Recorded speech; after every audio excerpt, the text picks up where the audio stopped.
Како што веќе информиравме, вакцинацијата ќе се врши преку постоечката здравствена мрежа и вакцинални пунктови.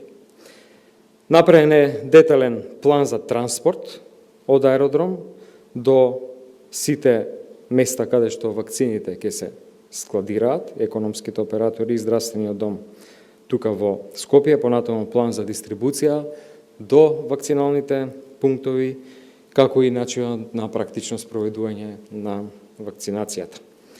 Во текот на вчерашниот ден се потврди капацитетот на ладните соби за чување, со цел да бидеме сигурни дека може да се прими и складира целата количина на вакцини.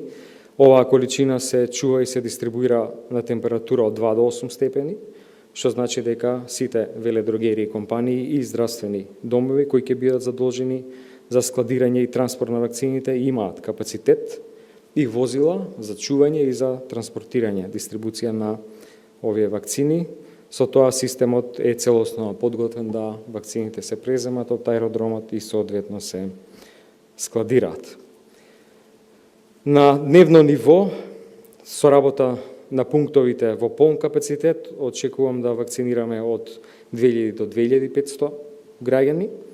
Вакцината е во форма на претходно наполнет инекцијски шприц и со тоа на некој начин се олеснува апликацијата, за разлика од тие други типови на вакцини за кои што исто така сме спремни, но се наоѓаат во вијала, значи се излекуваат повеќе дози од вијалата.